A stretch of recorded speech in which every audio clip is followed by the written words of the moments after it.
Hello friends, welcome to cooking with Ammu channel. இன்றைக்கி brain pepper fry தான் செய்ய போகிறோம். வாங்க வீடியோக்குள்ளே போகலாம். பார்த்திங்கன்னா இன்றைக்கி 2 மூளை தான் கிடச்சிது. இதை பாருங்கள், அதை மஞ்சத்தூள் உப்பு போட்டு ஒரு அரை மணி நேரம் ஊற வச்சுட்டேன். அதில் மேலே வந்து ஸ்கின்னெல்லாம் இருக்குது பாருங்கள். இதெல்லாம் நம்ம சுத்தப்படுத்தி எடுத்துக்கணும். அப்படியே போட்டுட்டோன்னு வச்சுக்கிங்களேன், நல்லா இருக்காது சாப்பிடும் போது. நம்ம வேக வச்சு எடுத்தோன்னா கூட வெந்த பிறகு கூட நம்ம எடுத்துக்கலாம். நான் இன்றைக்கி வேக வைக்காமல் அப்படியே டைரெக்டாக தான் நான் வந்து செய்ய போகிறேன்.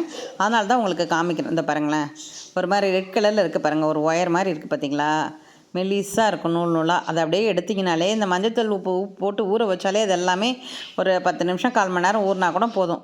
நான் இன்றைக்கி அரை மணி நேரம் ஊற வச்சேன். இதை பாருங்கள், எப்படி க்ளீன் பண்ணி காட்டுறேன் பாருங்கள். அப்படியே வருது பார்த்தீங்களா, இந்த மாதிரி மேலோட ஒரு கண்ணாடி தோல் மாதிரி இருக்கும், அப்படியே வந்துடணும். இல்லைன்னா இது வயிற்றால போகிற மாதிரி இருக்கும். அதுக்காக தான் அந்த பாருங்கள், அப்படியே வருது பாருங்கள், மெலிசாக குடல் மாதிரி இருக்குது பாருங்கள். ரெட் கலரில் இருக்கும், பார்த்தாலே தெரியும் நமக்கு. இதை அப்படியே நம்ம பிரித்து எடுத்துடணும். ஏற்கனவே நான் வந்து பிரெயினில் வந்து ஃப்ரை போட்டிருக்கேன், பொரியல் போட்டிருக்கேன். அதையும் பாருங்கள் ஃப்ரெண்ட்ஸ். அதில் வந்து எப்படி க்ளீன் பண்ணுற வீடியோவும் இன்னும் நான் காமிச்சிருக்கேன்.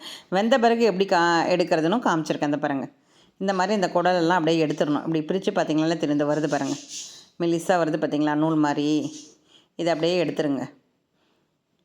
ஏன்னா சில சமயம் வயிற்றால போகும், ஒத்துக்காது. அதுக்காக தான் அந்த பாருங்கள், இந்த ஸ்கின் மாதிரி இந்த இறாலெல்லாம் இருக்குல்லையே, அது மாதிரி. இதை பாருங்கள், எப்படி க்ளீனாக ஆகிடுச்சு பாருங்கள். முன்னாடி எப்படி இருந்தது, இப்போ எப்படி இருக்குது பாருங்கள். நல்லா க்ளீன் பண்ணி நான் எடுத்து வச்சிட்டேன். 2 மூளை தான் கிடச்சிது இன்றைக்கி. ஒரு கொத்தமல்லி, 2 பச்சை மிளகா, ஒரு பெரிய வெங்காயம் எடுத்திருக்கேன் நான்.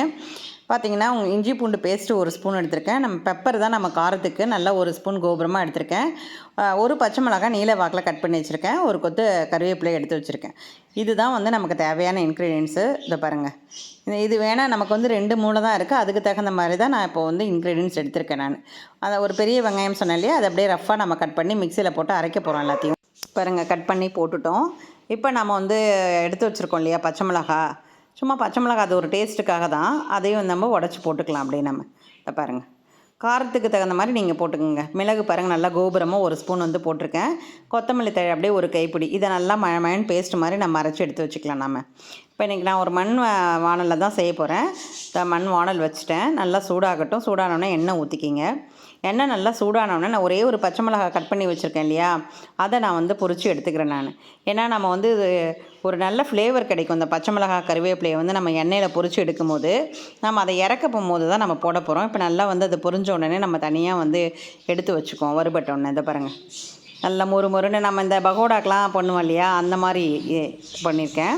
இப்போ வந்து நல்லா கோபுரமாக 1 ஸ்பூன் வந்து இஞ்சி பூண்டு பேஸ்ட் வந்து போட்டுக்குங்க. அந்த எண்ணெயிலே போட்டு நல்லா கிளறி கொடுங்க. இதை பாருங்கள், அடி பிடிக்காத மாதிரி நம்ம நல்லா கிளறி கொடுக்கணும். இந்த மாதிரி நல்லா கிளறி கொடுங்க. அப்போ தான் வந்து அந்த இஞ்சி பூண்டு பேஸ்ட்டில் இருக்க வாசனை எல்லாம் அந்த எண்ணெயில் இறங்கும். இப்போ நம்ம அரைச்சி வச்சுருக்கோம் இல்லையா பேஸ்ட்டு, அதையுமே ஊற்றி அப்படியே கிளறுங்க. இதை பாருங்கள், பச்சை கலரில் இருக்குது பாருங்கள். கொத்தமல்லி அரைச்சனால நமக்கு அந்த கலரில் இருக்குது. அப்படியே நல்லா கிளறி கொடுங்க. நம்ம வந்து மசாலா இப்போ சேர்த்துக்கலாம். ஒரு 1/4 ஸ்பூன் மஞ்சள்தூள் சேர்த்துக்குங்க. 1 ஸ்பூன் வந்து நான் கரம் மசாலா தூள் வந்து சேர்த்துக்கிறேன். வாசனைக்கு இது ரொம்ப நல்லாயிருக்கும்.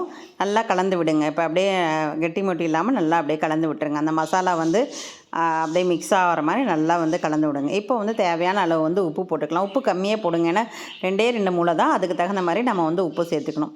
நல்லா கிளறி கொடுங்க. இப்போயே வந்து லைட்டாக அந்த எண்ணெய் வந்து பிரிஞ்சு வரும் பாருங்கள். இப்போ எப்படி க்ளீனாக ஆக்கி வச்சுருக்கேன் பாருங்கள் அந்த மூளையை. நான் வந்து கட்லாம் பண்ணலை, அப்படியே 2 மூளையை வந்து அப்படியே நான் வந்து அந்த கிரேவியில் வந்து போட்டுடுறேன். நல்லா வந்து இப்போ அந்த கிரேவியை வந்து அந்த மூளை மேலே அப்படியே படுற மாதிரி விட்டுட்டு நீங்கள் டிப் பண்ணி விடுங்க. இதை பாருங்கள், இந்த மாதிரி லைட்டாக அப்படியே டிப் பண்ணுற மாதிரி வச்சுட்டு நம்ம மூடி போட்டு வேக வச்சிடலாம். ஒரு 6 நிமிஷம் அப்படியே நல்லா வேகட்டும். ஒரு 6 நிமிஷம் கழித்து நம்ம ஓப்பன் பண்ணி பார்ப்போம் எப்படி இருக்குன்னு. இதை பாருங்கள், அப்படியே நல்லா வந்து அந்த மூளை வந்து வெந்துருச்சு. இப்போ நம்ம வந்து அப்படியே லைட்டாக திருப்பி விடுங்க மூளையை. ஒரு பக்கம் வந்துருச்சா, இன்னொரு பக்கத்துக்கு அப்படியே லைட்டாக திருப்பி விடுங்க. இப்போ அப்படியே தளத்தளம் தான் இருக்குது. நம்ம வந்து ஃப்ரை தான், அதனால் இன்னும் கொஞ்சம் நேரம் வேக வச்சுட்டு நம்ம மூடி வந்து ஓப்பன் பண்ணிடலாம். திரும்பவும் மூடி போட்டுருங்க. ஒரு 3 நிமிஷம் கழிச்சு பாருங்கள். இப்போ பாருங்கள், தண்ணியெல்லாம் நல்லா சுருங்கிடுச்சு. இன்னும் வந்து சுருங்கணும் நமக்கு. இதை எடுத்து காட்டுறேன் பாருங்கள். இப்போ அப்படியே தனித்தனியாக வந்து மூளை வந்து அப்படியே நம்ம கட் பண்ணாலே தனியாக வந்துடும். நம்ம இப்போ வறுத்து வச்சுருக்கோம் இல்லையா அந்த பச்சை மிளகா கருவேப்பிலை, அதையும் போட்டு அப்படியே நம்ம கிளறி கொடுக்கலாம். இப்போ நல்லா ஃப்ரை ஆகிடுச்சு. உங்களுக்கு வேணும்னா லெமன் சேர்த்துக்கலாம் இந்த டைமில்.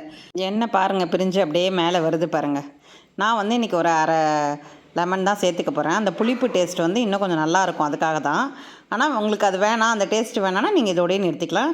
இப்போ வந்து நம்மளுடைய பிரெயின் ஃப்ரை வந்து ரெடி ஆகிடும். இந்த பாருங்கள், அரை சின்ன லெமன் தான் அப்படியே புழிஞ்சு விட்டுட்டு ஒரு 2 நிமிஷம் அப்படியே அந்த ஃப்ரை அப்படியே நம்ம திருப்பி போட்டோன்னு வச்சுக்கோங்களேன், ரொம்ப டேஸ்ட்டாக இருக்கும். இந்த பாருங்கள், அப்படியே கம கம கமன்னு வாசனையாகவும் இருக்கும், டேஸ்ட்டாக இருக்கும். இப்போ இறக்கும் போது கொத்தமல்லி தழை இருந்தால் போட்டு இறக்கிக்கலாம். சுட சுட பிரெயின் பெப்பர் ஃப்ரை ரெடி. நம்ம சேனலுக்கு புதுசாக வந்திருக்கவங்க லைக் பண்ணுங்கள், ஷேர் பண்ணுங்கள், சப்ஸ்கிரைப் பண்ணுங்கள். மறக்காமல் பெல் பட்டனை ப்ரெஸ் பண்ணுங்கள். அப்போ தான் நான் போடுற வீடியோ உங்களுக்கு உடனே வரும். இதே ஒரு அளவோட செய்து பார்த்துட்டு கமெண்ட் பண்ணுங்கள் ஃப்ரெண்ட்ஸ். நாளைக்கு பார்க்கலாம் ஃப்ரெண்ட்ஸ். பாய்.